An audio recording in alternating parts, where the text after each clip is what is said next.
My name is Sadie Juliana Sanchez. I'm 25 years old, and I can say with complete certainty that I never anticipated making a video like this.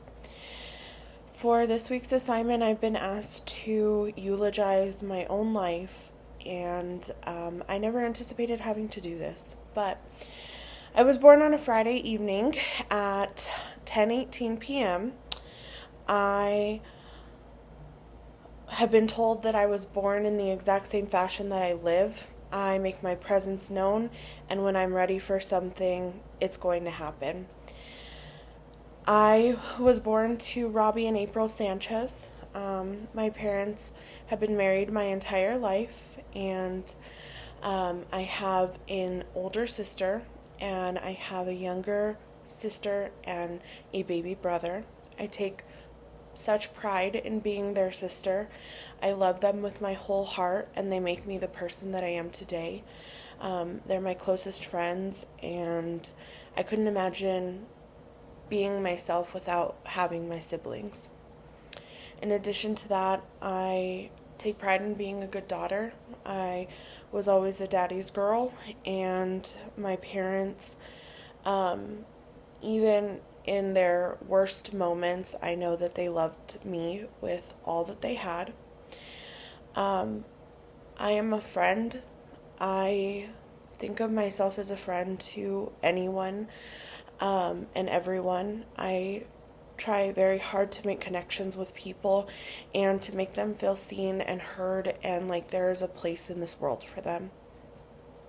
When people find out that I was born on April 23rd, they often say, "Oh, you're a Taurus." That makes sense. Tauruses are stubborn. And as much as I may like to believe that that's not true, I think it's a pretty accurate description of me.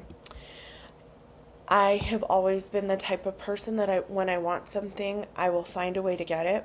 If I want to make something, I'll find a way to do it. I am strong-willed and determined. In addition to that, I would say that the things that make me who I am, besides the obvious that anyone thinks of when they think of me, loving Disneyland, loving the Jonas Brothers, and having quite the obsession with dinosaurs, I think they also think of me as a traveler. I want to adventure. My heart just is drawn to all the places that I've never been, and I would be so disappointed to live my life and not have seen as much of the world as I possibly could. I'm also an advocate for therapy and self-healing and responsibility and accountability for yourself. I have spent many years and the entirety of my adult life in some form of therapy, and I think that it makes me who I am, and I've seen my own refinements and my own changes to my overall happiness in being in therapy and doing the hard work and trying my best to improve myself and using what I find to help others as well. I would say that since I was a little girl, I've been independent and stubborn. My parents have told me that from day one, that even as a baby, I wanted to put myself to bed and feed myself my bottles, and I have always been that person. I grew up extremely religious, and I'm grateful for the experience, although I may not identify with the beliefs and the systems that I grew up with.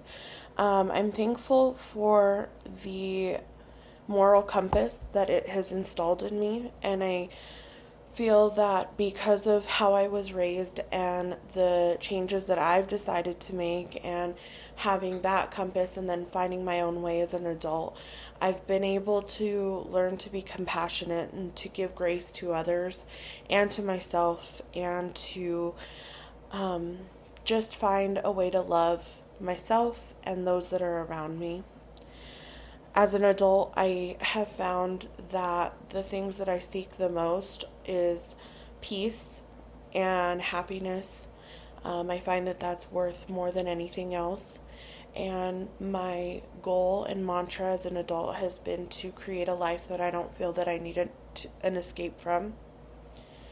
I am grateful for many people in my life. When I think of who I'm grateful for, I start with my mother and father.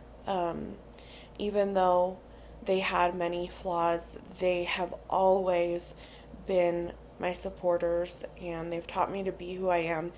I think some of my best and my worst qualities come from them. My dad is the most imaginative, creative person I know. He will find a way to do anything, and he creates magic in the mundane things. I remember being a child and he bought my sister light up Mickey ears and pretended that when he whispered in her ear they were created by magic, and that's just one example of how he just made everything a magical a magical event. My mom is one of the strongest people that I know, and she's been through so many difficult things.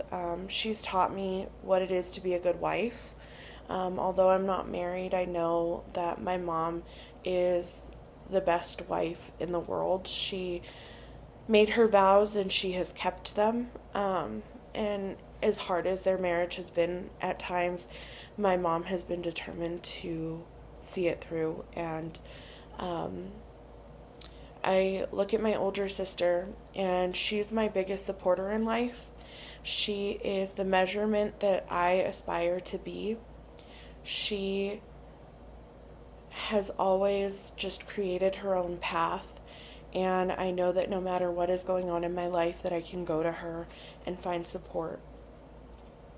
My younger siblings and my niece and nephew and the one to come are just my reason to live. I have always felt very maternal and nurturing, and they have been my guinea pigs for before I have children.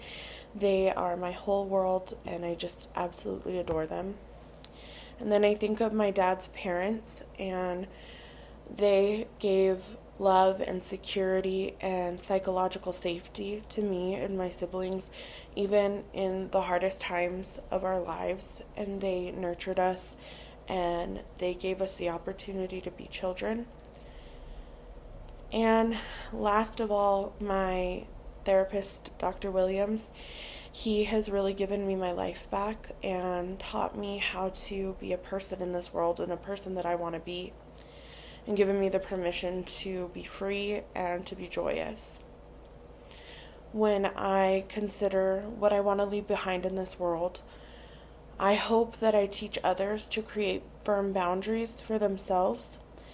I hope that I can find my way into counseling and or social work and help people that are in extremely vulnerable positions rebuild their life and rebuild their strength.